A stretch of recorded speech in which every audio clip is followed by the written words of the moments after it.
Hi guys, welcome to another episode of All Things Make Sense. Today we are talking about self-love. So years ago when I heard the term self-love, I thought it was just another overhyped Western concept. It sounded so fake and superficial, especially with all those social media posts under hashtag self-love. The post about going on, expensive spas, luxury trips, buying gifts, going for like candlelight dinners, bubble baths, and God knows what else. It just felt so fake. But recently, very recently, I've realized that's not what self love is. Maybe I saw the word self love as shallow because growing up in India, the word I love you was not said that often. And when it was said literally for everything. I like how Jackie Shroff said this on Coffee with Karan. I love you and I love my shoe. So what's the distinction there? And if you use the same word for everything, doesn't the meaning get diluted? That's probably why in my head I felt the word self-love was super shallow, just one of the phrase people said without meaning it.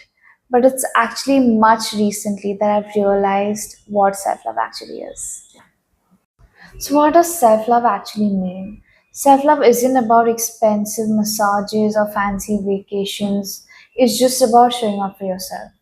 It's about prioritizing yourself, choosing what actually serves you instead of what pleases others. It's about saying yes to what you want and no to what you don't without guilt. It's about stopping self sabotage, choosing actions that genuinely nurture rather than repeating cycles that hurt you. Now, I know this sounds very theoretical, so let me give you some real life examples. The smallest acts of self love. Let's say you're on a call with someone, but you really need to pee, and you hold it in because you feel it's impolite to interrupt and say, "Hey, I'll call you back."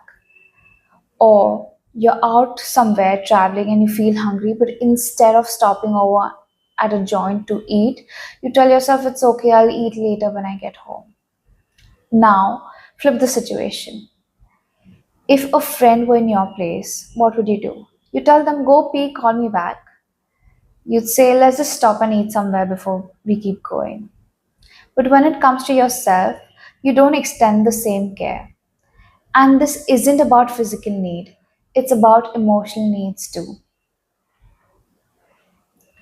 Think about this. You're on your period or you're just having a bad day, and you think maybe buying a small pastry would make me feel better, but the thought just passes by and you don't act on it. Now imagine if your best friend is feeling down. What do? You think maybe sending this pastry would make her feel better and you actually send it. So right there, you're meeting their needs, but you're not your own needs. We do this all the time. We project our needs onto others and give them the love and attention, the care, everything we refuse to give ourselves. And that's the problem. Self love isn't about treating yourself when you remember, it's about not abandoning yourself physically, emotionally, mentally every single day. The impact of lack of self love is also reflected in your relationship, especially when you have childhood abandonment wounds. If you grew up feeling like your emotional needs were not met, you'll struggle to validate yourself as an adult. And that leads to a pattern of abandoning yourself in relationships. You'll be there for everyone else, but not for yourself. For example, say you crave love, attention, affection in a relationship. Maybe your love language is receiving gifts or small surprises, but you never communicate that. You never buy yourself gifts.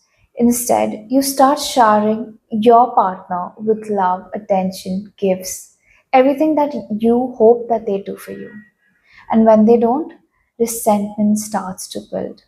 You start thinking, I give so much, but no one gives me the same in return.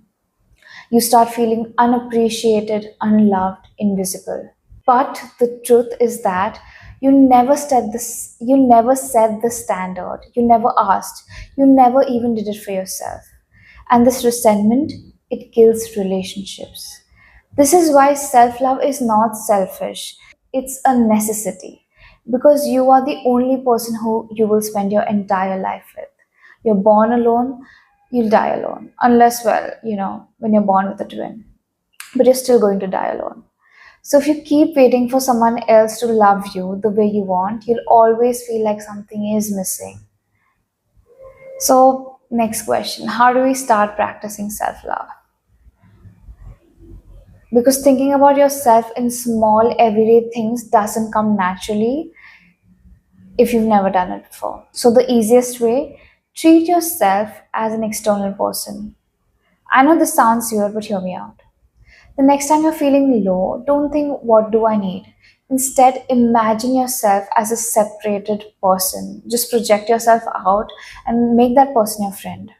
And ask yourself, if my friend was feeling like this, what would I do for them? Or talk to that external projected version of you. What do you need to feel good right now? What would you tell? What would you like to go for a walk, order food, call someone you love? Then just do that for yourself.